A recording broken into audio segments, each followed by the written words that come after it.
শুভ সকাল সবাইকে আমন্ত্রণ জানাচ্ছি মেরিল মিল্ক সোববার রাঙা সকাল অনুষ্ঠানে। শীতের এই সুন্দর সকাল ভালো কাটুক দিন সেই প্রত্যাশা জানিয়ে শুরু করছি আমাদের আজকের রাঙা সকাল।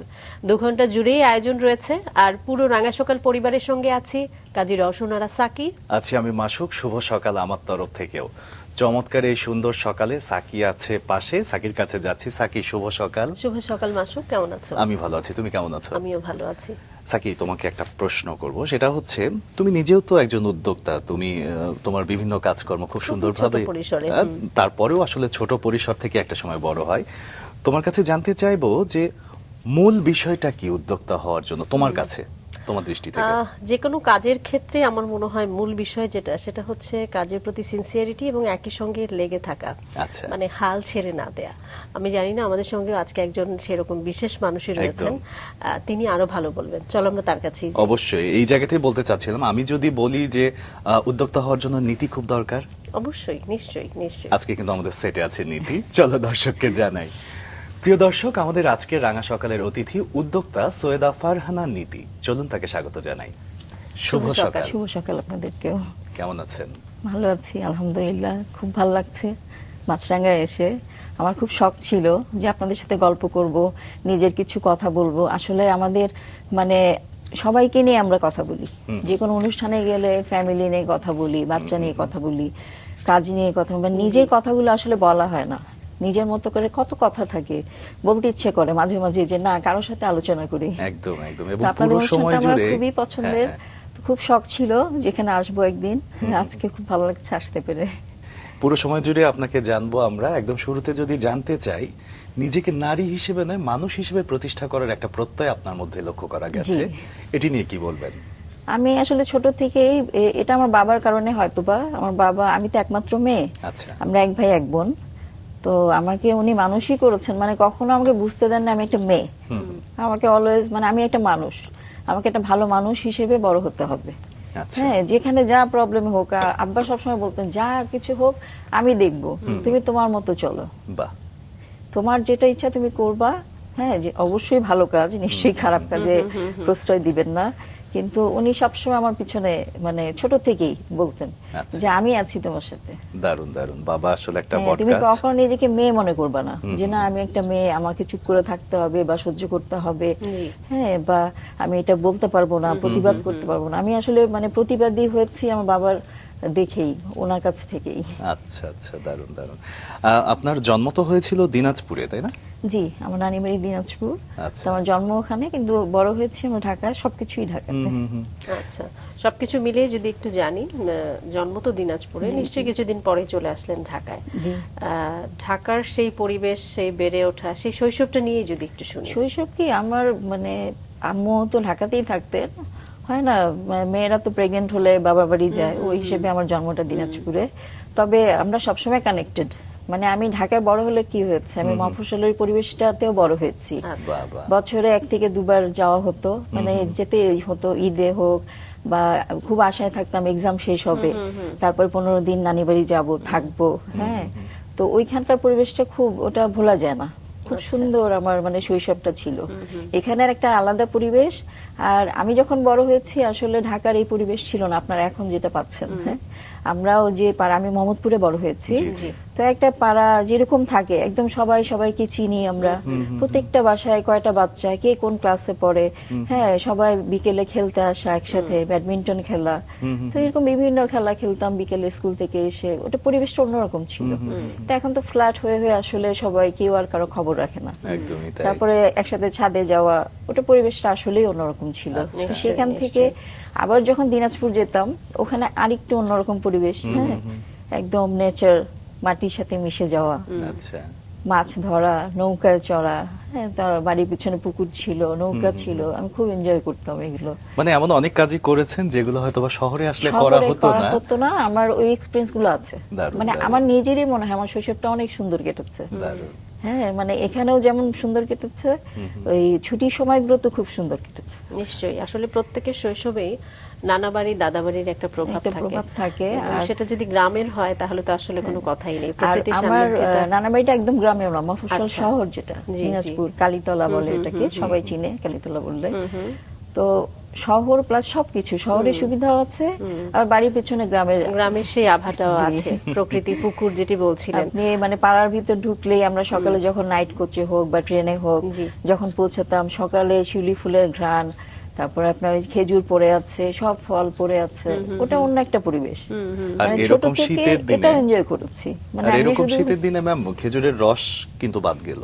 হ্যাঁ, খেজুরের রসও খেয়েছি, মানে কোনো কিছু বাদ যায় না ভাইয়া। গ্রামে গেলে যেই মজাটা, এটা আসলে পুরোটাই পেয়েছি। তারপর ঈদ করতে যাওয়া, এটাও একটা অন্যরকম মজা, যে সবার সাথে ঈদ করতে যাব।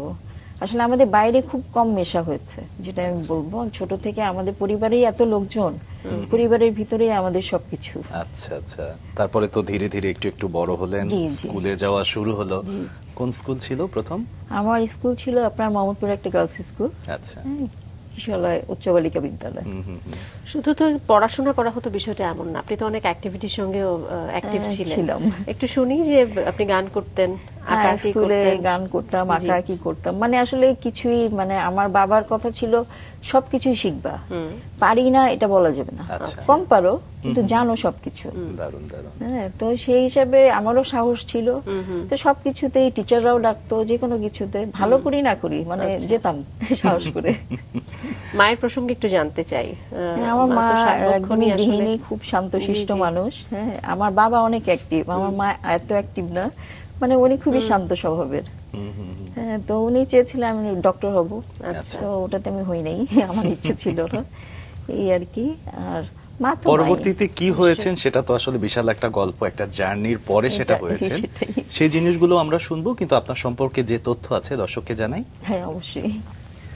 প্রিয় দর্শক, সৈয়দা ফারহানা নীতি একজন সফল নারী উদ্যোক্তা, যিনি পার্ল কিংডম, পার্ল কুইন্ডম ও লেডি বস বিডি নামে 3টি প্রতিষ্ঠানের স্বত্বাধিকারী। বহু সামাজিক, পারিবারিক এবং আর্থিক বাধা অতিক্রম করে তিনি নিজের পরিচয় গড়ে তুলেছেন আত্মনির্ভরতার শক্ত ভিত্তির উপর। কর্মজীবনের শুরুতে অনন্যা পাক্ষিক পত্রিকায় কাজ করার অভিজ্ঞতা তার চিন্তাধারায় গুরুত্বপূর্ণ প্রভাব ফেলে এবং নারীদের জন্য কর্মসংস্থান তৈরির স্বপ্নকে আরও দৃঢ় করে তোলে। চাকরির পাশাপাশি ছোট্ট একটি বুটিক দিয়ে তার উদ্যোক্তা যাত্রা শুরু হয়, যা ধীরে ধীরে রেডিমেড পোশাক এবং ডিজাইনার ড্রেসের ব্যবসায় রূপ নেয়। পোশাক ডিজাইন, এমব্রয়ডারি, কাটিং এবং সেলাইয়ের কাজে বহু নারীকে যুক্ত করে তিনি বাস্তব অর্থে কর্মসংস্থানের সুযোগ সৃষ্টি করেন। প্রায় 12 বছর ধরে তিনি পোশাক এবং গয়নার ব্যবসার সঙ্গে সক্রিয়ভাবে যুক্ত আছেন। বর্তমানে ঢাকা এবং চট্টগ্রামে তার 5টি শোরুম রয়েছে, যেখানে সরাসরি প্রায় 25 জন এবং পরোক্ষভাবে কয়েক শতাধিক মানুষের কর্মসংস্থান হয়েছে। তার সম্পর্কে ছোট্ট করে জানছিলাম, বিস্তারিত জানার জন্য আবারও ফিরে যাচ্ছি তার কাছে। আমরা যেমনটা জানছিলাম যে মা খুবই শান্ত প্রকৃতির ছিল, কিন্তু খুব গোছানো ছিল। এই যে গোছানো, টিপটপ, নিজেকে গুছিয়ে রাখে, এই বিষয়গুলো কি মার থেকে এসেছে? হ্যাঁ, মাঠ থেকে এসেছে। আমার বাবাও খুব গোছানো। আচ্ছা, কিন্তু বাবার মানসিকতায় যেটা আমরা পেয়েছি খুব মুক্ত চিন্তার, হ্যাঁ, খুব মুক্ত যে চিন্তা। সন্তানরা যা করতে চায় সেটাই করুক না, জি। এমন চিন্তার। সেই জিনিসটা আসলে পরবর্তী জীবনে কিভাবে প্রভাব ফেললো সেই গল্পগুলো শুনবো, কিন্তু এ পর্যায়ে একটু স্কুলের গল্পেই থাকি। জি। স্কুলে অনেক ধরনের অ্যাক্টিভিটি করতেন, অ্যাক্টিভিটির পাশাপাশি খেলাধুলাগুলো কেমন ছিল? খেলাধুলা করতাম। বন্ধু বান্ধব? হ্যাঁ, বন্ধু বান্ধব ছিল প্রচুর, এখনো আছে, ওরা এখনো আছে, স্কুল ফ্রেন্ড গুলো। তো সবকিছুতেই ছিলাম ভাইয়া, মানে খেলা থেকে শুরু করে আপনার গান, যে কোনো অনুষ্ঠান, মানে সবকিছুতেই থাকার চেষ্টা করতাম। কি ভালো লাগতো এই যে খেলাধুলা বা এক্সট্রা কারিকুলাম অ্যাক্টিভিটি, হ্যাঁ, একই এগুলো সঙ্গে আমার পড়াশোনা? সবসময় ভালো লাগতো। পড়াশোনা যে খুব কোনটা ভালো বেশি লাগতো তা টানতো না। ছোটবেলায়? পড়াশোনা খারাপ ছিলাম না, আচ্ছা। আবার খুব ভালো ছিলাম না, মানে 1 থেকে 10-এর মধ্যে ছিলাম। আচ্ছা। আর অন্যান্য অ্যাক্টিভিটিসে থাকতাম, সবকিছুতে থাকার মা চেষ্টা তো করতাম। চাইতেন যে আপনি ডক্টর হন, আপনার কি ইচ্ছে ছিল? আমার ইচ্ছে ছিল আমি নেতৃত্ব দিব, কিন্তু মানে লিডারশিপের একটা ইচ্ছা ছিল, কিন্তু আচ্ছা। কি নিয়ে করব এটা আমি জানতাম না। আচ্ছা। হ্যাঁ, ওটা তখন তো ছোট, তখন ব্রেনে ওইভাবে আসতো না, কিন্তু আমি সবাইকে এটা বলবো, আমার কথাটা আমি কেন জানাবো। এই নেতৃত্ব দেওয়ার ইচ্ছেটা কিভাবে তৈরি হলো? এটা আমি জানি না, এটা আচ্ছা। আমি হয়তোবা টিভিতে দেখতাম ফার্স্ট লেডি এসে বা প্রধানমন্ত্রী, ওনাদেরকে দেখে হয়তো ইন্সপায়ার্ড হয়েছি ছোটবেলায়, যে না আমি এরকম একটা কিছু করবো, আসলে দেশের জন্য যারা হোক ম্যাম বা অন্য কোনো ক্ষেত্রে হোক। জি জি জি, যারা নেতৃত্ব দিতে চায় তারা কিন্তু দেখা যায় যে স্কুল জীবনে বা খেলার মাঠে গিয়েও দেখা যায় যে সে দলপ্রধান হয় বা স্কুলে ক্যাপ্টেন হয়, মনিটর হয়। এ ধরনের অভিজ্ঞতা ছিল? হ্যাঁ, এটা তো সবসময় আমি ছিলাম। আচ্ছা, সবসময় আমি একটু লম্বা ছিলাম তো, টিচাররা আমাকে দিয়ে এমনিও কাজ করাতো যে কোনো কিছু, আবার আস্থাও পেতো আমাকে একটা দায়িত্ব দিয়ে, ওনারা মনে করতো না এটা ঠিক মতো করবে। তো সবসময় টিচারদের খুব ভালো লাগার পাত্রী ছিলাম আর কি, আচ্ছা। ভালোবাসতেন ওনারা। তারপরে লিডারশিপে যেটা বললেন, যে কোনো খেলায় হোক যেখানেই হোক, যদি মিসও হয়ে যেত আবার ঘুরে ফিরে কিভাবে জানি আমার মানে লাকিলি আমি আবার লিডার হয়ে যেতাম। আচ্ছা, আচ্ছা। হ্যাঁ, তো স্কুল থেকে এটা ছিল, কলেজে গিয়েও তাই হয়েছে। তার মানে আসলে নেতৃত্ব দেওয়ার ইচ্ছেটা মনে হয় সেই জায়গা থেকে একটু একটু করে হয়তো বা তৈরি স্কুল হয়েছে থেকে আপনার। গ্রো আপ করেছে। জি। তো স্কুলটা শেষ হলো, আমরা একটু কলেজ জীবন নিয়ে জানতে চাই। অনেক সময় তো কলেজটাতেও অনেক সময় দেখা যায় যে বাবা মারা চান যে তুমি সায়েন্স, আর্টস, কমার্স এরকম একটা শাখায় যাও, যেটাই নাও তখন থেকে আসলে মাইন্ডটাকে সেট করো তুমি কি করবে। আপনার ক্ষেত্রে কি এমন কিছু হয়েছিল নাকি খুব নরমালি চলছিল আসলে? নরমালি কি, ওই যে আমার বাবার ইচ্ছা, তোমার যেটা ভালো লাগে। আচ্ছা। হ্যাঁ, বাবা চাইতেন আমি ব্যাংকার হই, উনি তো নিজেও মানে অ্যাকাউন্টসে ছিলেন, যার জন্য ওনার এটা ইচ্ছা ছিল যে আমি ব্যাংকে কাজ করি। আচ্ছা, এই জন্যই ব্যবস্থাপনা নিয়ে পড়া। এই জন্য পড়া আর কমার্সে চলে যাওয়া আর কি। আচ্ছা। তো সেটা করেছি, সেটা হয়তো আমি জব করি নাই, আমি অন্যকে জব দিই। হ্যাঁ, ব্যবস্থাপনা ছাড়া তো আমার বিজনেস চলবে না। সেটা আমার বিজনেসের জন্য অনেক কাজে দিয়েছে। জি। তো কমার্স নিয়ে আপনার ইন্টারমিডিয়েট শেষ হলো, এরপর অনার্স করলেন আপনি ব্যবস্থাপনা ম্যানেজমেন্টের উপর। জি। যেটি বলছিলেন যে আসলে আমরা যে কোনো শাখা নিয়েই পড়ি না কেন, মানে একটা সময় বলা হয় যে আমরা যে বিষয়টা নিয়ে পড়লাম সেটা নিয়ে হয়তো কাজ করছি না, কিন্তু জীবনের কোনো না কোনো ক্ষেত্রে কোনো শিক্ষাই আসলে বিফলে সবই যায় না, কাজে লাগে। কাজে লাগে। আপনার যেটি এই সময়ে এসে লেগেছে, আপনি যেটি বলছিলেন। তো একটু বিশ্ববিদ্যালয় জীবন নিয়ে জানতে চাই, কেমন ছিল? একই, আমি তো ম্যানেজমেন্টেই শেষ করলাম, লালমাটিয়া মহিলা কলেজ থেকে আমার লেখাপড়া শেষ। আচ্ছা। তারপরে আমি জবে গেলাম, প্রথম জব ছিল অনন্যা বলছিলেন, ওখানে পাক্ষিক পত্রিকা, ওখানে আমি আমরা আবার কাজের জায়গাটা আরেকটু পরে যাই, আপনার বিশ্ববিদ্যালয় আচ্ছা। জীবনটা আরেকটু শুনি, ভালো লাগছে ওই শুনতে। তো এই গান, এই কথা বলা, টিচারদের সাথে গুড একটা রিলেশন, তারপর নেতৃত্বে যে ব্যাপারটা, হ্যাঁ, যে কোনো অনুষ্ঠানে কলেজের। আরেকটু দুষ্টুমি ছিল আমার, আমি স্কুল লাইফ থেকেই কিন্তু কলেজের অনুষ্ঠান করতাম। আচ্ছা। সেটা কিরকম? আমার মানে সিনিয়রদের সাথে বন্ধুত্ব বেশি। ও আচ্ছা। তো পাড়ার যে বড় আপুরা ছিল যারা তখন লালমাটিয়া কলেজে পড়ছে, আমি তখন 8-এ পড়ি বা 7-এ পড়ি, তো ওনারা আমাকে ওনাদের কলেজে যখন ফাইনাল প্রোগ্রাম হতো তখন আমাকে গান গাওয়ার জন্য বা অন্য কোনো কিছু নাটক করার জন্য নিয়ে যেত। বাবা। বলতে যে বলবো না, বলবো তুমি ফার্স্ট ইয়ারে পড়ো। আর আমি একটু লম্বা ছিলাম তো, হ্যাঁ, তো এভাবে অনেক দুষ্টুমি করে অনেক প্রোগ্রাম করেছি, কিন্তু টিচাররা বুঝেও নাই যে আমি অন্য স্কুলের বা 7-এর স্টুডেন্ট বা 8-এর। খুবই ইন্টারেস্টিং না? এবং এটা তো বেশ ভালো অভিজ্ঞতা আমি বলবো, যে ছোট এটা বয়সে খুব মজার ছিল। সিনিয়রদের সঙ্গে মিশে মিশে আর সিনিয়ররা বলতো আমরা ম্যানেজ করবো, আমি যেতে চাইতাম না, যে না যদি টিচার ধরে ফেলে বলে কি সমস্যা, তুমি তো গান করছো। আমি বলবো আমার ছোট বোন নিয়ে আসছি। গানটা কি ধরে রেখেছেন এখনো নাকি একেবারে এখন ছেড়ে নেই, দিয়েছেন? আমি অনেক আগে থেকেই গানটা ছেড়ে দিয়েছি, আর হয় না আসলে ভাবে কন্টিনিউ করা। কিন্তু সিনিয়ররা শিখেছি আপনাকে ছোট ডেকে নিত, তার মানে নিশ্চয়ই আপনি ভালো গান করতেন, আমার যেটা মানে মনে হয়। আমরা বললাম না, আমাদের পরিবেশটা খুব সুন্দর ছিল, আমরা বড় হয়েছি খুব সুন্দরভাবে। হ্যাঁ, বড় আপুরাও মানে খুব ভালোবাসতেন ওই ইয়ে থেকে, আস্থা থেকে, যে চলো। তো কলেজে পড়ার অনেক আগে থেকে আমি কলেজে প্রোগ্রাম করি। আচ্ছা, খুবই মজার।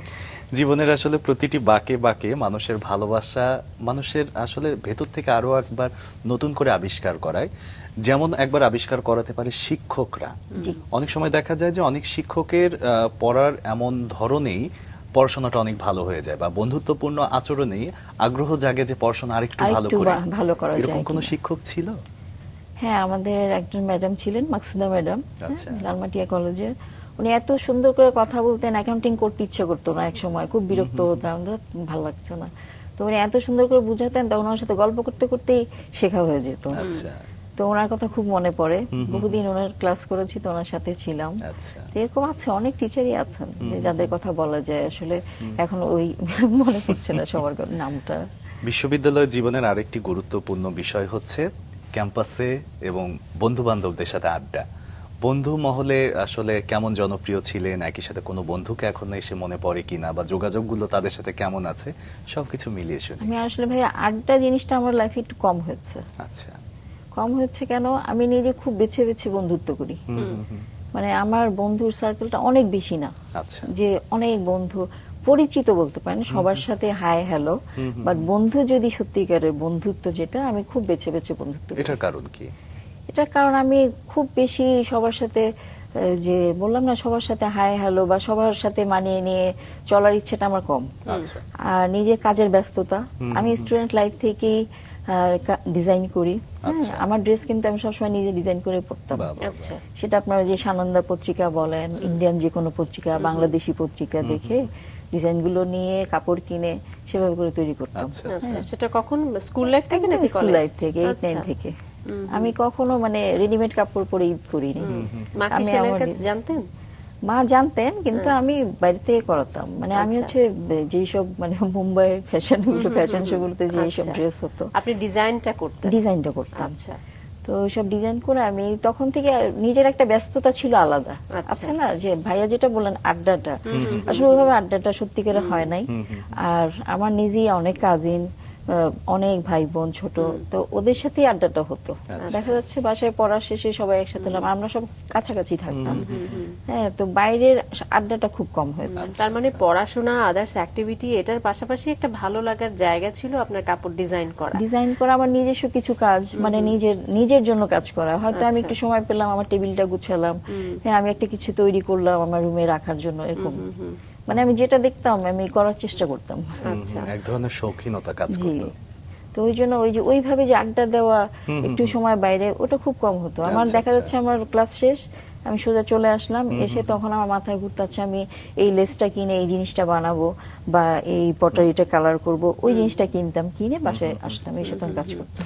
এত চমৎকার একটা সময় এবং আসলে হাতে খড়িটা হয়ে যাচ্ছিল না বুঝেই। সেই সময়ের গল্পটা আরেকটু শুনি। মূলত কি ধরনের পোশাক সে সময় তৈরি করতেন?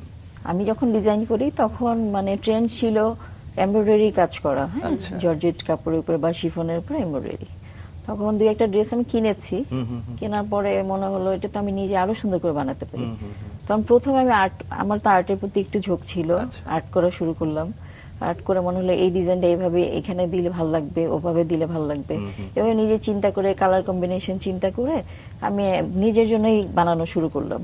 পরে আস্তে আস্তে আমার ফ্রেন্ডরা দেখে দেখে ওরা যে অনুষ্ঠানে যায়, হ্যাঁ ওরা সবসময় আমার ড্রেসটা নিয়ে, তোর এই ড্রেসটা দে আমরা যাবো, হ্যাঁ। আচ্ছা। তো এরকম করতে তো আমার মনে হলো যে ওদেরটাও করে দিতাম, আচ্ছা ওদের ডিজাইন আমি করে দিই। আচ্ছা। এরকম করেই আর কি আসলে ডিজাইনিং এ আসা। আর এটা আমার শখ বলতে পারি, এটা আমার খুব শখের একটা শুরুর জায়গা। পোশাক ডিজাইন এই যে বান্ধবীরা নিয়ে যেত, তখন থেকে কি কখনো মনে হয়েছিল যে আচ্ছা আমি নিজেও তো কিছু করতে পারি আমার এই কাজগুলো দিয়ে? হ্যাঁ, আমার মনে হচ্ছে, আমার আসলে সব ছোট থেকেই মনে হচ্ছে যে কিছু করতে পারি। আচ্ছা অনেক ছোট থেকেই মানে করেছিও, আচ্ছা। কিছু করতে পারি শুধু না, আমি অনেক কাজও করেছি। 2007 থেকে আমার অনলাইন বিজনেস, এখন যেটা সবাই করছে। 2007 থেকে আমার ফেসবুক পেজ, বাহ বাহ বাহ। শুধু ড্রেসের। আচ্ছা। কিন্তু যে সময় আপনি ফেসবুক পেজ করেছেন এবং একই সাথে ডিজাইনার হিসেবে কাজ করছেন, সে সময়ের মানুষের মানসিকতা এটা হয়তোবা শুধুমাত্র যে জামা সেলাই করা এরকম একটা জি, কিছু। জি। সময়ের সাথে সাথে যে পরিবর্তন বা পরিবর্ধন সেটা কিন্তু এখন এসে হয়েছে বা কিছু বছর আগ থেকে কিছু হচ্ছে। বছর আগ থেকে। ওই সময়টায় বিভিন্ন বাধা তো এসেছিল, তাই না? হ্যাঁ, বাধা তো এসেছে। কি কি ধরনের বাধা পরিবার থেকে আমাদের প্রথমে শুনি? পরিবার থেকে ওরকম, আমার পরিবার থেকে তো ওরকম করে বাধা আসে নাই। হ্যাঁ, তারপর একটা মেয়ে সামাজিকভাবে? যখন মানে সামাজিক বাধাই, একটা মেয়ে যখন উপরে উঠতে চায়, সে নিজের পায়ে দাঁড়াতে চায়, সব রকম বাধাই থাকে। হ্যাঁ, তা আমার খুব বেশি বাধা ছিল না। হ্যাঁ, খুব বেশি যে স্ট্রাগল আমি করেছি তা না, কাজ করেছি এটাই আমার মানে মন দিয়ে কাজ করেছি। আমার ব্যাপারটা হচ্ছে আমি যেটা করি, একটা কাজ করলে আমি ওটা খুব ভালো করে করি। হ্যাঁ, মানে আমি একদম ডিটারমাইন্ড থেকে আমি এটা করবই। আচ্ছা। তো অনন্যায় যেটার কথা বলছিলাম, আমি কাজ করেছি, তো আমি ফ্যাশনের দুটো পেজ আছে ওনাদের, ওই দুটো পেজ আমি দেখতাম। আচ্ছা। আচ্ছা তো ওই সুবাদে আমার অনেক বুটিক্সের সাথেও কথা হয়েছে, ওনাদের সাথে আলোচনা হয়েছে। পরে আমি আস্তে আস্তে যখন ডিজাইনের পরের পার্ট বলছি, আমার একটা বুটিক শপ করলাম টেলারিং সহ। আচ্ছা। তখন আমি নিজে নিজে ড্রেস তৈরি করে আপনার আড়ংয়ে, তারপরে ওজি, অঞ্জনস, এগুলোতে অল্প অল্প করে সাপ্লাই দেওয়া শুরু করলাম। আচ্ছা। তো এই আর কি, এভাবে আস্তে আস্তে পথ চলা, অনন্যা এখনো পাক্ষিক থামিনি, জি। মানে এখন চলছে। অনন্যা পাক্ষিক পত্রিকায় যখন কাজ করলেন তখন কি হিসেবে শুরু করলেন আপনি সেখানে? আমি ওখানে ফ্যাশনের দুটো পেজ ছিল, আচ্ছা ওগুলো দেখতাম। আচ্ছা ওদের সেই পাখি পেজগুলো পত্রিকা, হ্যাঁ, তো ওই দুই পেজের লেখা, এবং তখন তো এভাবে করে পাবলিসিটি হতো না, অ্যাডভার্টাইজমেন্টও ছিল না। হ্যাঁ, ধরেন একটা বুটিক ওনারা কিছু ছবি দিয়ে গেলেন, ওই ছবি দেখে কিছু লেখা, ডিটেল লেখা, লিখে সেটাকে আর কি ইয়ে করা, 2টা পেজ কি রেডি করা। আমি তো বলবো যে সোনায় সোহাগা, কারণ আপনি পছন্দ করেন এই কাজটা এবং জি। আপনার এই কাজ নিয়েই হ্যাঁ, কাজটা শুরু এটা আমি হলো। লাকি ছিলাম। আসলে আমি নিজেকে আমি অনেক লাকি মনে করি। আচ্ছা। আমি যেটা পছন্দ করি, হ্যাঁ, সেই কাজটা যে আমি করতে পারি বা করতে পেরেছি, এত দূর এসেছি, এবং সবসময় আমি ছিলামই, এমন না যে ছেড়ে দিয়েছি। প্রতিবন্ধকতা তো ছিলই, জি। এটা তো থাকেই, সবসময়ই থাকে। কিন্তু এই সুযোগটা কিভাবে এসেছিল? কোন সুযোগটা? এই যে অনন্যা পত্রিকায় কাজ ও করার আচ্ছা, সুযোগটা। এটা তো আমি পড়তেই আপনার ওই তাসমিমা হোসেন, উনি অনন্যা পত্রিকার মালিক, উনি আমার খালা হন। আচ্ছা। তো সেই সুবাদে উনি আমাকে এমনি পার্সোনালিও খুব পছন্দ করতেন, যে তুমি আসো আমার সাথে কাজ করো, আচ্ছা। এই আর কি শুরু। কতদিন কাজ করলেন সেখানে? ওখানে খুব বেশি না, আচ্ছা। 1.5-2 বছর। 2 বছর। তারপর নিজের যখন প্রতিষ্ঠান শুরু করলাম, তখন আর সময় দিতে পারতাম না, তখন আমি নিজের নিজেই কাজ প্রতিষ্ঠানটা করতাম। কিভাবে শুরু হলো একটু যদি জানতে চাই, যে একটা প্রতিষ্ঠান তো আসলে বললেই হয়ে যায় না, না। সেটার পেছনে অনেক গল্প থাকে, আমরা একটু জানতে চাই। ওই যে ডিজাইনিং থেকে শুরু, তারপরে মনে হলো টেইলারিংটাও সাথে রাখি। তখন খুব ব্লক বাটিক চলছিল, ব্লক বাটিকের জন্য আবার একটা মানে পাশে আরেকটা রুম নিলাম, আস্তে আস্তে একটু একটু করে মানে বাড়ানো। আচ্ছা। হ্যাঁ, তারপর কারচুপি কাজ বলেন, এমব্রয়ডারি বলেন, ওই যে পরোক্ষভাবে অনেকেই কাজ করতো। কতজন দিয়ে শুরু করলেন শুরুতে? শুরুতে তো আপনার প্রথমে ছিল 14-15 জন, আচ্ছা। আপনার কারিগর সহ, মাস্টার সহ। শুরুটাই হয়েছিল 14-15 জন। হ্যাঁ, জি। এরপরে যে মানে যেগুলো কাজ, যেগুলো সেলাইয়ের কাজ, হাতের কাজ, এগুলোর জন্য আরো অনেকে মানে পরোক্ষভাবে অনেকজন কাজ করেছে। এই যে একটা বুটিক হাউস দিলেন আপনি, না মানে আপনি যে নামেই দেন না কেন, সেটা তো আসলে নতুন একটা শপ হিসেবে আসলো। তো এটা তো আসলে মার্কেটিং এরও একটা বিষয় থাকে, মানে না জেনে না শুনে মানুষ কেন কিনবে, কেন সেখানে যাবে, সেক্ষেত্রে তো অনেক বেশ কর্মযোগ্য থাকে, সেগুলো কিভাবে সামলেন? না, আমার তো ওই কারখানা করার সাথে সাথে কারখানার সামনে আমি একটা শোরুম করলাম। আচ্ছা। হ্যাঁ, তো রেডিমেড ড্রেসগুলো ওখানেই থাকতো। আর আমার ড্রেস তো সবাই আগে থেকেই পছন্দ করতো, ফ্রেন্ড সার্কেল থেকে শুরু করে আত্মীয় স্বজন, নিজেদের মধ্যে একটা পরিচিতি নিজেদের মধ্যে ছিল। পরিচিতি ছিল। আচ্ছা। আর পরিচিতি থেকেই আর কি সবাই আসতো, এবং সবাই এখনো এক নামে চেনে যে আমার বিজনেসটা কত আগের।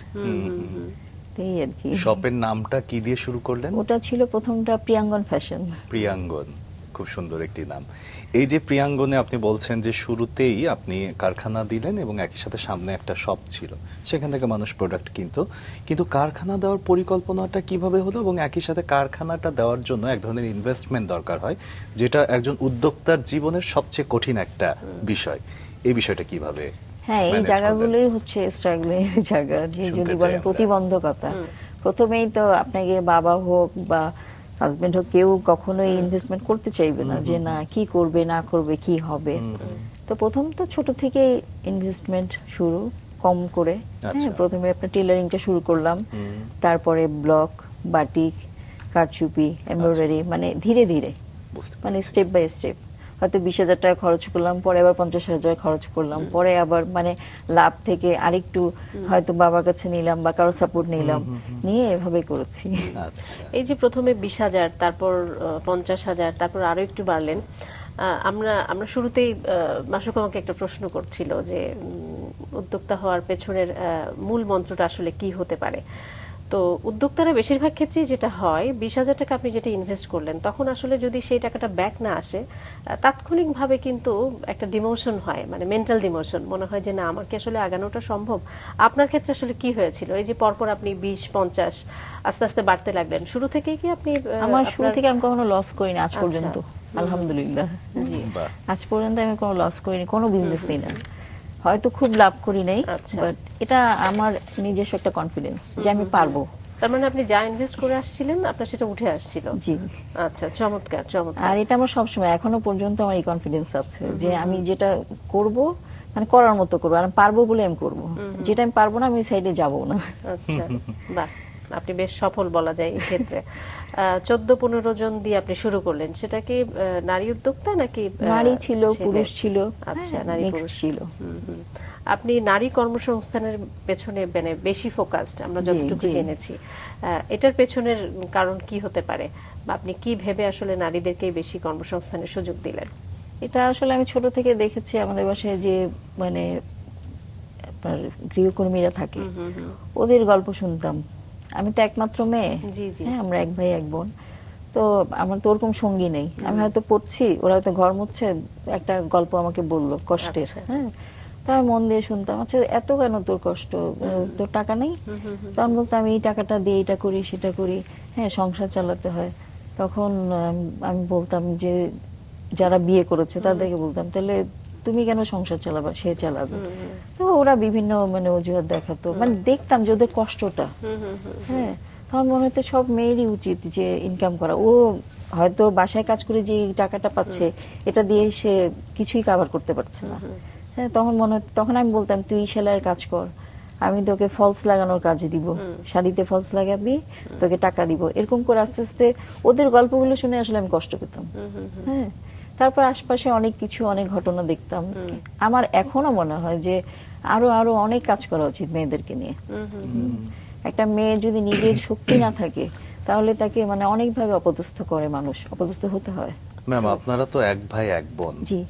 এই যে মেয়েদের প্রতি একটা আলাদা টান, পরিবারে কি কখনো এমন হয়েছিল যে ভাইকে একটু বেশি আদর করা হচ্ছে বা সম্মান দেওয়া হচ্ছে, বোনকে একটু কম দেওয়া হচ্ছে? আমার অনেক পরিবারে এরকম হয়। না, এটা ওরকম হয় নাই। আমার দুইজনকেই বাবা মা অনেক ভালোবাসেন। তারপর আমার ভাই আমার চেয়ে প্রায় 8 বছরের ছোট, তো আমি একাই অনেকদিন ভালোবাসা পেয়েছি। হ্যাঁ, পরে ও হওয়ার পরে ও আমার একটা সঙ্গী হলো, মানে আমার খেলার সঙ্গী। না, আর বাড়ির মানে ছোটরা আমি একটু ওকে বেশি সবচেয়ে আদর বেশি পায়। ভালোবাসি। আমারও তাই মনে হয়। বাড়ির তো ছোটরা পরে একটু আমি ওকে আদর বেশি পায়। ভালোবাসতাম, দেখা যাচ্ছে আমার বাবা মা হচ্ছে আমি ওকে বেশি ভালোবাসছি, হ্যাঁ। তো আমাদের মধ্যে ওরকম হয়নি। তারপর আমরা দুষ্টুমি করি এখনো, যে আম্মুকে বলি তুমি ছেলেকে বেশি ভালোবাসো। আচ্ছা। তার মানে এই যে আপনি বলছিলেন যে আপনার বাড়িতে যারা সহযোগী ছিল তাদের দুঃখ কষ্ট দেখে মেয়েদের প্রতি আপনার যে সফট কর্নারটা সেটা জি, হলো, জি। এবং একই সাথে আপনার নিজের মধ্যে হয়তো ওই বিষয়টা ছিল যে আমাকেও শক্তভাবে শক্ত দাঁড়াতে হতে হবে, হবে। তাহলেই আশপাশটা আমি আলোকিত করতে পারবো, সহযোগিতা করতে পারবো। এই চিন্তা থেকে যেহেতু আপনি ফ্যাক্টরি করলেন, আপনি বলছিলেন যে কোনো কিছু আগে থেকে ওইভাবে শিখে আসেননি, কিন্তু এক এক করে ধাপে ধাপে আপনি উইংস গুলো বাড়াচ্ছেন, জি। কোথাও সুইং হচ্ছে, কোথাও ব্লক বাটিক হচ্ছে।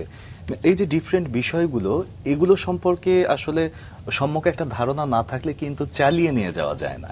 জি। সেই জায়গাটায় অভিজ্ঞতা কিভাবে অর্জন করেছিলেন?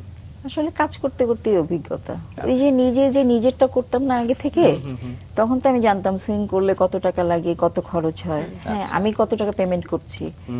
যখন নিজে কাজ করা শুরু করলাম তখন দেখতাম যে মানে কাস্টমার কতটুকু করছে, আমার খরচ কতটুকু হচ্ছে, এভাবেই শেখা। মানে নিজে কাজ করতে করতে আসলে শেখা। ওরকম কোনো প্রাতিষ্ঠানিক আমার কোনো জ্ঞান নাই বা ওরকম কোনো আমার কোনো সার্টিফিকেট নেই, কিন্তু কাজ করতে করতে শেখা।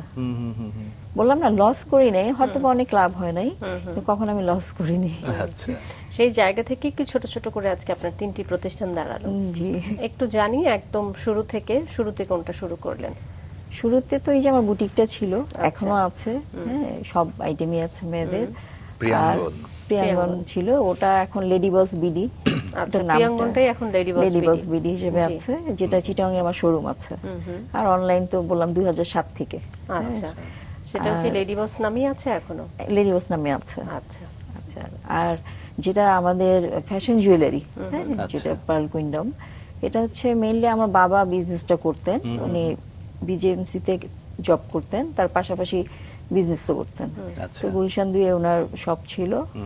তো বাবা করতে করতে বাবা যখন রিটায়ারমেন্টে গেছেন, তখন আমার ভাইও একটু বড় হলো, ও এমবিএ শেষ করলো। তো আমরা দুই ভাই বোন দেখতাম আর কি, আচ্ছা। যতটুকু সময় পেতাম দিতাম।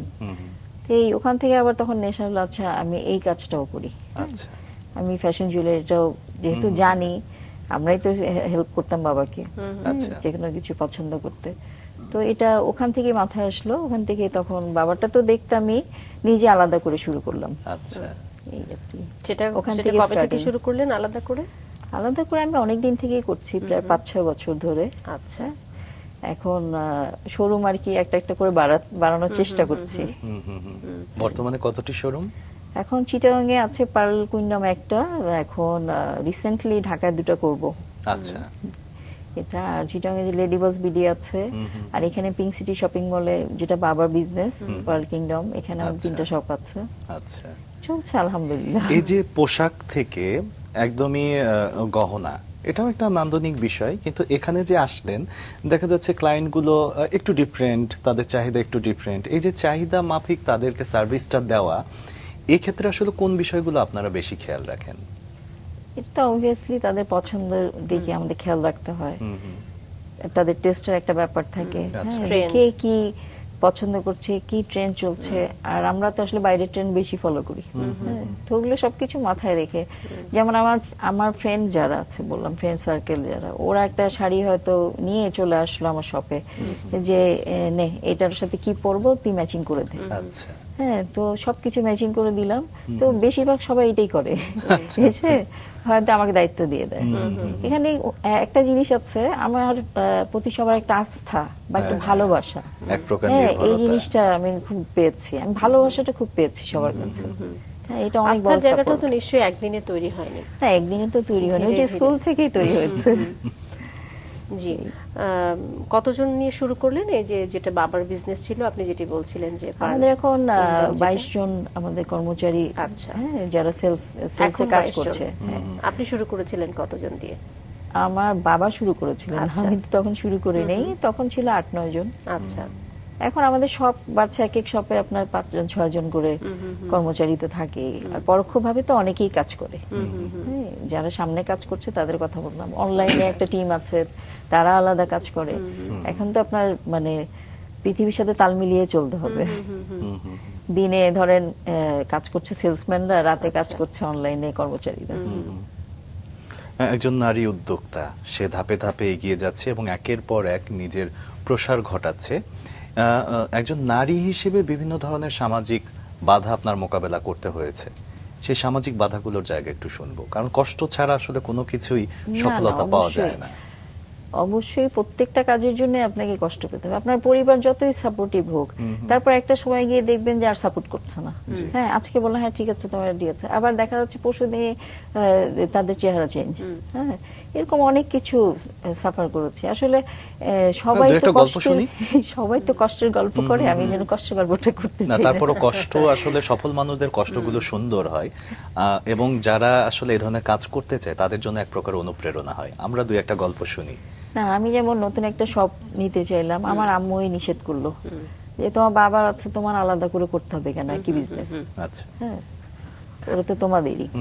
তো যাই হোক, তোমরাই তো করছো, আর তুমি এত সময় দেয় নিজের জন্য। তো সময় আসলে নিজের জন্য কখনোই সময়টা যে আলাদা করে বের করিনি।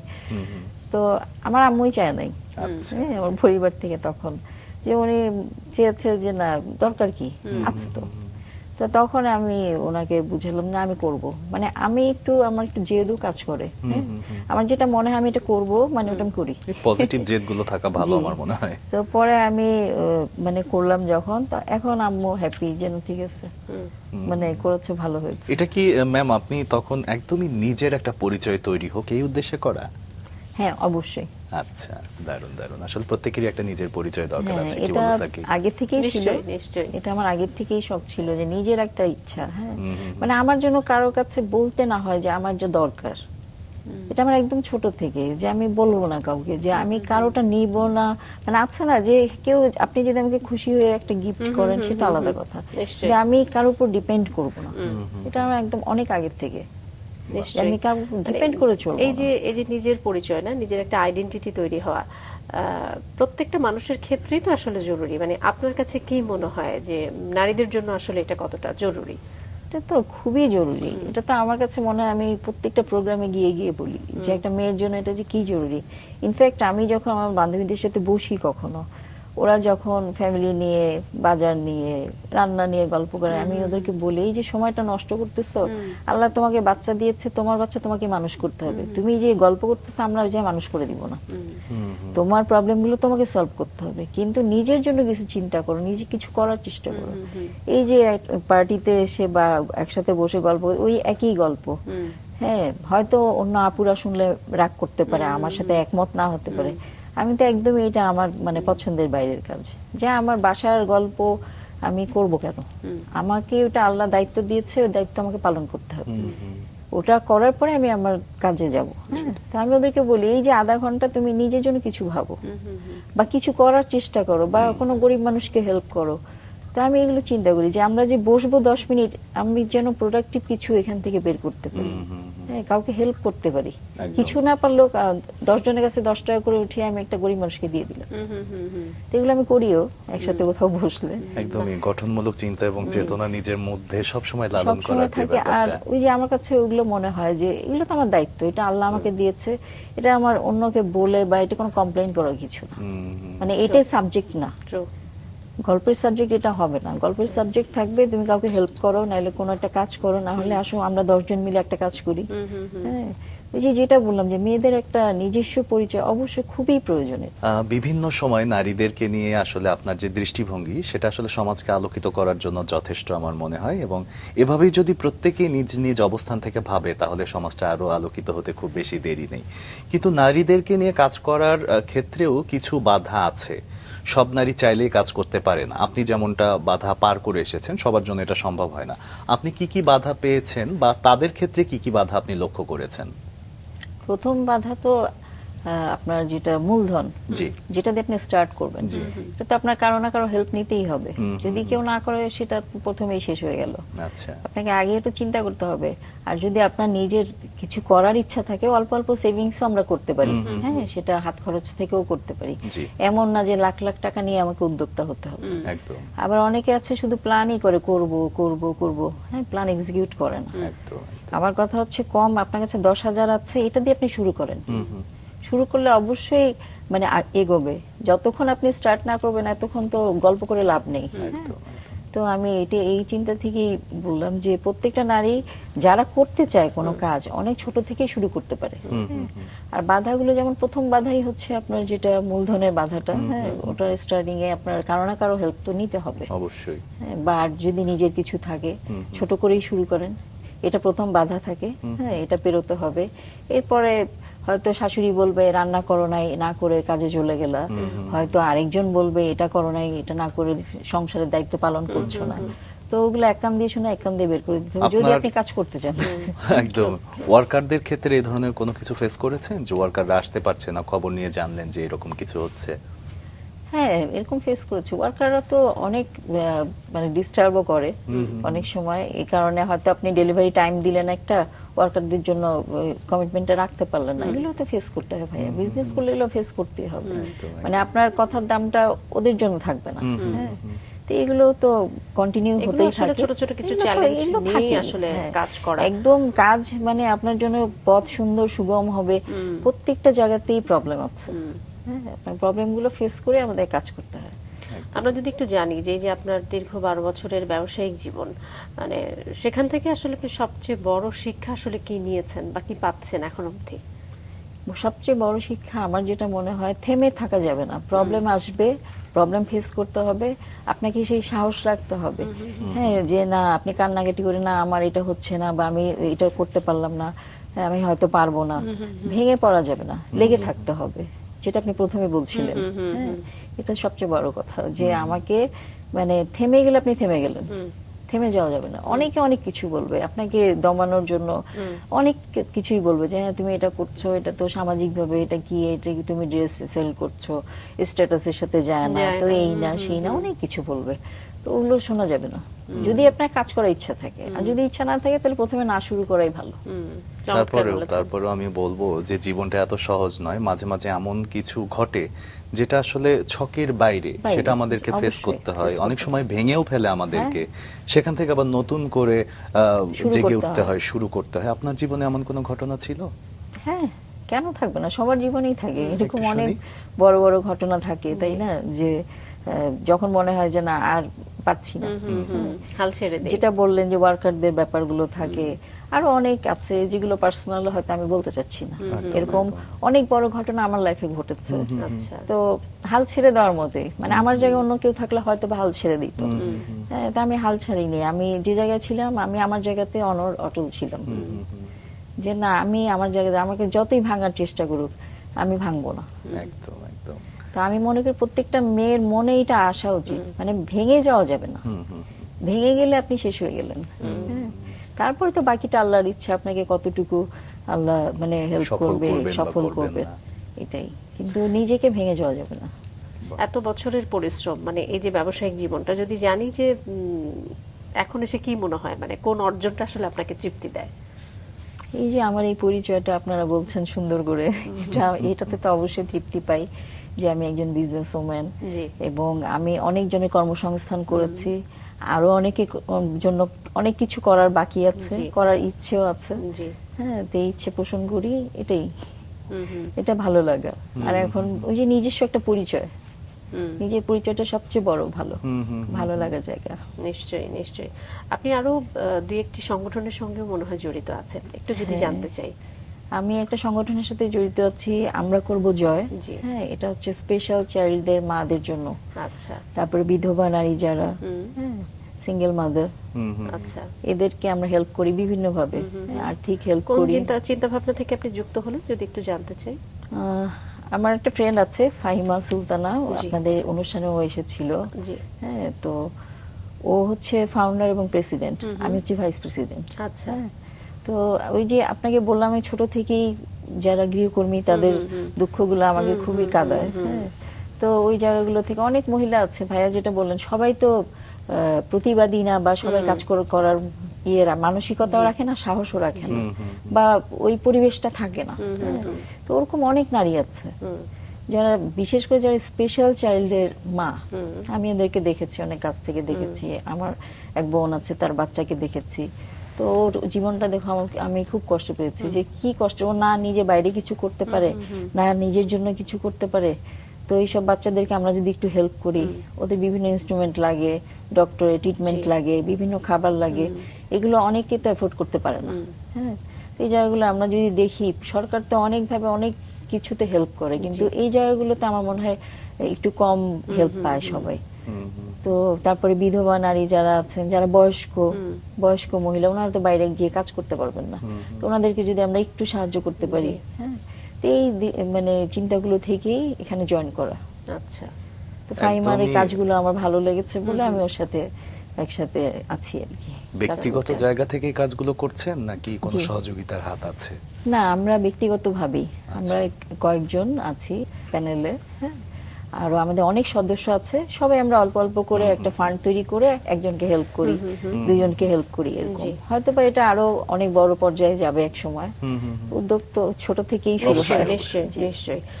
আরো একটি সংগঠনের কথা বলছিলেন। হ্যাঁ, আমি ইনান হুইলের সাথে আছি, কর্ণফুলী ক্লাবে। জি। তো ওখানেও এই সেম কাজগুলোই করা হয়। আচ্ছা। অনেক বাচ্চা আছে যারা পঙ্গু বাচ্চা, ওদেরকে আমরা হুইল চেয়ার দিই। তারপর অনেক জায়গায় ডিপ টিউবওয়েল নেই, হ্যাঁ, ওখানে হয়তো ডিপ টিউবওয়েল লাগানোর চেষ্টা করলাম, এটা পার্সোনাল ফান্ড থেকে, আচ্ছা। মানে কোনো সরকারি ফান্ড না, বাইরের কোনো ফান্ড। এই ছোটখাটো সামাজিক কাজ আমরা করতেই পারি, নিশ্চয়ই, যে কেউই করতে পারি। সবাই যদি সবার জায়গা থেকে করে তবেই তো একটু একটা একটু করে যদি সমৃদ্ধির করতে জায়গায় পারি, যাবে। হ্যাঁ, একজনের তো হেল্প হলো। জি। এই যে একটা ব্যবসায়িক পরিচয়, না, একই সঙ্গে ছোট ছোট করে সমাজসেবামূলক কাজও, নিশ্চয়ই প্রাপ্তি স্বীকৃতি যদি বলি, সেগুলো তো আসলে আসে। ভালো লাগার দিকটা নিয়ে যদি একটু আলোচনা করি, যে কেমন লাগে সেই প্রাপ্তি বা সেই এটা তো মনের প্রাপ্তিটা সবচেয়ে বড়, মনের যে শান্তিটা, যে ধরেন আমি নিচে নামলাম, একটা পঙ্গু একটা ছেলেকে আমি 500 টাকাও দিতে পারলাম, তাও আমার ইনকাম থেকে, আমার কারো কাছে চাইতে হলো না, হ্যাঁ, আমার নিজের ইচ্ছা থেকে, এটা অনেক বড় একটা পাওয়া, মানে অনেক বড় একটা শান্তির জায়গা। হ্যাঁ, যে আমি কারোর জন্য কিছু করতে পারলাম। আমি যেমন নিজে রান্না করে প্যাকেট করে আমি বাচ্চাদেরকে খাওয়া দিই, প্রায় শুক্রবারে আমি এই কাজটা করি আমার নিজের থেকে, যেদিন ইচ্ছা হয় না আমি একটু কাউকে খাওয়াবো, যাকে সামনে পাচ্ছি তাকে দিয়ে দিলাম। হ্যাঁ, তো এগুলো আমি নিজে শান্তি পাই, আত্মতৃপ্তি যেটা। নিশ্চয়ই, নিশ্চয়ই। মানে আমার হয়তো অনেক ক্ষমতা নেই, যতটুকু এতটুকু আমি করার চেষ্টা করি। এই যে জীবনের এই পর্যায়ে এসে, জীবনের এই পর্যায়ে বলতে আমি বোঝাচ্ছি যে এত বছরের যে ক্যারিয়ার বা যে ব্যবসায়িক জীবন আপনি দাঁড় করিয়েছেন, সেখানে তো আসলে বাবা মারও প্রাপ্তি আছে, মানে তাদের ভালো লাগার জায়গা নিয়েই যদি একটু জানতে চাই, তাদের কেমন লাগে তাদের মেয়েকে নিয়ে এখন? না, বাবা মা খুবই হ্যাপি, প্রাউড ফিল করে যে না তুমি করতে পারবে। আগে তো ওই যে বিভিন্ন সময় বাবা কখনো নিষেধ করেন না, মা নিষেধ করতেন, কারণ আমাদের সামাজিক অবস্থাটা খুব একটা ওরকম মানে পজিটিভ না, হ্যাঁ, সবাই পছন্দ করে না। তো উনি তো শান্তশিষ্ট মানুষ, উনি মনে করে যে আমি শান্তশিষ্ট লাইফ লিড করছি। আসলে মায়ের একটু বেশি সচেতন, হ্যাঁ, বেশি সচেতন, খুবই স্বাভাবিক। আমাদের মানে সামাজিকতার সামাজিকতার দিক থেকে এটা তো ওনারা প্রাউড ফিল করেন। উনি গতকালকেও বলছিলেন যে না মানে আমি জেদ করেই করি, জি। বাট জিনিসটা ভালো হয় ভালো করি। আমরা একটু আপনার পার্ল কিংডম, পার্ল কুইন্ডম এবং লেডি বস বিডি একটু তিনটা নিয়ে আরেকবার আসি। সেটা হচ্ছে যে ভবিষ্যতে নিশ্চয়ই কোনো দূরদর্শী চিন্তা ভাবনা আপনার রয়েছে এবং একই সঙ্গে যে ছেলে মেয়েদের কর্মসংস্থানও আপনার রয়েছে, সেগুলো নিশ্চয়ই আপনি বাড়াতে চাচ্ছেন। অবশ্যই। কি চিন্তা করছেন নতুনদেরকে নিয়ে, একই সঙ্গে নিজের ব্যবসা নিয়ে? যে নতুনদের কর্মসংস্থান আমি আপনাকে বললাম, আমি এই ইয়ারে আরো 2টা ওপেন করব। হ্যাঁ, এখন হয়তো দেশের সব জায়গাতেই চেষ্টা করব। তাহলে আমার এক একটা শোরুম বাড়লে সাথে আরো 10 জন কর্মসংস্থান হলো তৈরি হবে। জি, নতুন দুটো কি ঢাকাই হচ্ছে? হ্যাঁ, ঢাকায়। আচ্ছা, সেটা কি পার্ল কিংডম মানে পার্ল নিয়ে পার্ল নাকি আপনার কিংডম। বুটিক? না, বুটিকটা আছে, ওই বুটিকটাও আসবে চিটং এ, যেটা ওটারও একটা পার্ল কিংডম আর একটা হচ্ছে পার্ল কুইন্ডম, দুটোই তো আপনার হচ্ছে জুয়েলারি সেট। হ্যাঁ, jewelry। আচ্ছা আচ্ছা, দুটোই নতুন শোরুম আসতে যাচ্ছে। হ্যাঁ, আচ্ছা। এই পার্ল প্রোডাক্টগুলো কিংডমটা পার্ল কিংডম এবং কুইন্ডমের প্রোডাক্টগুলো কি আপনারা নিজেরা তৈরি করছেন নাকি বাইরে থেকে কিনে এনে সেল না, করছেন? এগুলো আমাদের বেশিরভাগই ইম্পোর্টেড আচ্ছা। আর নিজেদের ডিজাইন করা। আচ্ছা, হ্যাঁ, আচ্ছা। আমরা মডিফাই করি, নিজেরা কোন দেশ থেকে ডিজাইন, আনছেন? কাস্টমাইজ করি। এটা আমরা পার্শ্ববর্তী দেশ থেকে আনি, মানে সব জায়গা থেকে, আচ্ছা, ওয়ার্ল্ডের যেখানে যে গহনাটা ভালো সেখান থেকে সেটা ইম্পোর্ট করি। আচ্ছা। এবং ওদেরকে আমরা নিজস্ব ডিজাইন দিয়ে দিই, ওরা সেটা ফলো করে ওরা কাস্টমাইজ করে তারপর ডিজাইনার তো পাঠিয়ে দেয়। নিশ্চয়ই আপনি। অবশ্যই। আচ্ছা আচ্ছা, চমৎকার। তো নতুন দুটো শোরুম যেহেতু আসছে, একটু সেটা নিয়েই কথা বলি। ক্রেতাদের জন্য কি রাখছেন, কি আয়োজন থাকছে, সবকিছু মিলিয়ে একটু বলেন। এই তো নতুন যা ট্রেন্ড এগুলোই থাকছে। নতুন না হলে তো আপনি একজন ক্রেতা যদি হন, ভালো কিছু না নিশ্চয়ই, নিশ্চয়ই। রাখলে তো আপনি আসবেন না। অবশ্যই অনেক ভালো কিছু রাখার চেষ্টা করব, দেখা যাক, আল্লাহ ভরসা বাকিটা। নারী উদ্যোক্তাদের নিয়ে কি ভাবছেন? যাদের নতুন করে আবার কর্মসংস্থানের কথা বললেন, যে নতুন দুটো শোরুম মানে নতুন করে একটা কর্মসংস্থান হবার একটা সম্ভাবনা, সেখানেও কি নারীদের অগ্রাধিকার নিয়ে ভাবছেন? না, অবশ্যই নারীদের অগ্রাধিকার সব সময় মাথায় এটা আগে থাকে। হ্যাঁ, অবশ্যই আমি 50%-এরও বেশি এবার নারী মানে কর্মচারী বলেন বা সেলসম্যান, সেলস গার্ল, যেটাই আমার লাগবে আমি মানে 50%-এর বেশি রাখবো। এটা আমার ইচ্ছা আছে। আর সাধারণত মানে আমাদের বিজনেস এটা হয় না। আমাদের যে ফ্যাশন জুয়েলারি বিজনেসটা বেশিরভাগই সব ছেলেরাই দেখে, কিন্তু আমারগুলোতে মেয়েরা থাকে, মানে এটা আমার স্পেশালিটি। জি, নিশ্চয়ই নিশ্চয়ই, চমৎকার। একটু ভবিষ্যৎ চিন্তা ভাবনা নিয়ে জানতে চাই। শুধুমাত্র কি এই বুটিক হাউস এবং একই সঙ্গে এই পার্ল সেট মানে জুয়েলারি যেটা, এগুলোর ভিতরেই নিজেকে সীমাবদ্ধ রাখতে চান, নাকি আসলে এর বাইরেও কোনো চিন্তা ভাবনা আপনার রয়েছে?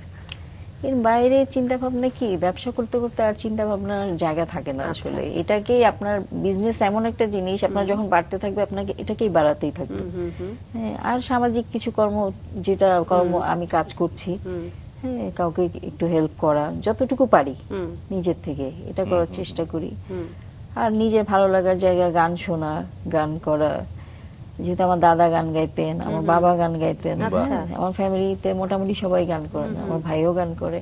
মানে আমাদের ফ্যামিলি প্রোগ্রাম হলে একটু একটু গুনগুন পরিবারের সবাই জন্য, করে। হ্যাঁ, যেটা করা। এইগুলো আমি আর সেটাই একটু বলছিলাম ভালো যে আপনি থাকা। ছেড়ে দিলেন কিনা, নাকি এখনো আছে, আমরা কি শুনতে পারি কিনা? ওইভাবে দুই না, এক না, লাইন? আজকে তো শোনা যাবে না, মানে আচ্ছা। এখন প্র্যাকটিস একদমই নেই। আচ্ছা। কিন্তু আছে আমাদের বাসায় পরিবেশটা, এই আর কি। এটা আসলে খুব গুরুত্বপূর্ণ। শিশুর মেধা বিকাশে এবং পরিণত বয়সেও এসে দেখবেন ওই দিনগুলোর প্রভাব থেকেই থেকে যায়। যায়। আসলে আরো একটা প্রভাব আপনার থেকে মানুষ পেতে পারে, সেটা হচ্ছে নতুন উদ্যোক্তা যারা আছে জি। তারা কিভাবে এই ধরনের ব্যবসার সাথে সংযুক্ত হতে পারে বা কিভাবে এগোলে তাদের জন্য সহজ হবে, একটু যদি আপনার থেকে শুনি। এখন ওরা যদি আমার তো প্রোডাক্টগুলো হচ্ছে সবই নারীদের, হ্যাঁ, যেটা নিয়ে কাজ করতে চায় আমি তাদেরকে সুবিধা দিব। আমার কাছ থেকে তারা হোলসেলে জিনিস নিয়ে যত কমে হোক, হ্যাঁ, ধরেন 10,000 দিয়ে শুরু করলো, 5,000 দিয়ে শুরু করলো, তারা করতে পারে। বাহ, বাহ। এই সুযোগটা আমি তাদেরকে দিব। যে কোনো নতুন উদ্যোক্তা, স্টুডেন্ট হোক বা গৃহিণী হোক, হ্যাঁ, আমি তাদেরকে এই সুযোগটা দিব যে আমার প্রোডাক্টই তারা হোলসেলে আমার কাছে নিয়ে তারা শুরু করতে পারবে। শুরু আচ্ছা, করুন। এটা তো গেল আপনার দিক থেকে সহযোগিতার যে হাত, সেই মানসিকতা আপনার আছে, আপনার সাথে কথা বলেই আমরা বুঝতে পেরেছি। কিন্তু যারা আপনার মতো বিজনেস করতে চায় তাদেরকে কি মানসিকতা নিয়ে এগোতে হবে? আপনাকে এর আগেও মনে হয় একবার বললাম যে একটা সাহস রাখতে হবে ভাইয়া, যে আমি পারবো এবং আমি করব। আচ্ছা। হ্যাঁ, ধরে রাখতে হবে জিনিসটা, ভয় পেলে হবে না। ডেডিকেশন ডেডিকেশন এবং আসবে বাধা, বিভিন্ন রকমের আসবে। বললাম না, সবাই তো বাধার গল্প করে, আমি আর একই গল্প শোনালাম না। আচ্ছা ঠিক আছে, আপনি আপনার তো গল্পগুলো বিভিন্ন বাধা আছে, বাধা থাকবেই। জি। বাধাগুলো মোটামুটি কাছাকাছি, প্রত্যেকটা মেয়ের বাধাগুলোই হয়তো আমারটার সাথে ওনারটা 80% মিলে যাবে। তো এইগুলো, এই প্রতিবন্ধকতা যদি পার না করতে পারে তাহলে সে পারবে না উদ্যোক্তা হতে। আচ্ছা। আর যদি সেই মানসিকতা নিয়ে তাকে আসতে হবে যে না, আমি এগুলো মোকাবেলা করতে পারবো বা এগুলোকে কন্ট্রোল করে, তারপরে যেটা আমি বলছি, সবাই যেটা অজুহাত দেয় সংসারের বা অন্য কিছু, এই কাজটা কিন্তু করে আপনি করতে পারেন। আপনার এই কাজটা 11টার সময় করবেন, আমি আপনার এখানে আসলাম, সেই কাজটা আমি সকালে করে রেখে আসছি। এটা ম্যানেজ করা একান্তই আপনারই মানে দায়িত্ব, এটা কেউ করে দিবে না। এই জন্য যে কাজ করবে তার কাজ গুছিয়ে সে নিজে সুন্দর করে করতে পারে, যদি সে গোছালো হয়। আর সে যদি মানে সব মানে মেসি করে ফেলে যে না, এটার সাথে এটা, ওটার সাথে ওটা, এটা পারছি না, এটা পারছি না, সে কখনো উদ্যোক্তা হতে পারবে না। প্রথমে তাকে মাইন্ড সেট আপ করতে হবে, যেটা যে আগে প্ল্যান করতে হবে যে আমি কি করব, আমি কি করতে চাই, আমার কাছে কয় টাকা আছে, আমি কোন বিজনেসটা করতে চাই, মানে আমি করব কি করবে, আগে ডিটারমাইন্ড হতে হবে আমি কি করব। হ্যাঁ, তারপরে প্ল্যান করতে হবে আমি কিভাবে করব। আচ্ছা। তারপরে স্টার্টটা আমি কিভাবে করব, কোথা থেকে শুরু করব। আর শুরু করলে ইনশাআল্লাহ মানুষ এগোতে পারে, শুরু তো করতে হবে। আপনার গল্প শুনে আমরা যেটা বুঝলাম যে গত 10-12 বছরে আপনি যা আশা করেছিলেন সে পর্যন্ত আপনি পৌঁছে গেছেন। আলহামদুলিল্লাহ। আগামী 10 বছর পর নিজেকে কোন জায়গায় দেখতে চাচ্ছেন? নিজেকে দেখতে চাই একটা ভালো মানুষ হিসেবে। এই সবাই বলুক যে সৈয়দা ফারহানা নীতি একজন ভালো মানুষ, উদ্যোক্তা তো আছি, হ্যাঁ, ওটার চেয়ে বড় পরিচয় হচ্ছে আমি ভালোভাবে ভালো মানুষ হিসেবে বাঁচতে চাই, মরতেও চাই। চমৎকার, অনেক অনেক শুভকামনা আপনার জন্য। অনেক ধন্যবাদ আমাদের আজকে সময় দেওয়ার জন্য। আপনাদেরকে অনেক ধন্যবাদ, মাছরাঙ্গাকে অনেক ধন্যবাদ। অনেক ভালো লাগলো আপনাদের সাথে আড্ডা দিয়ে।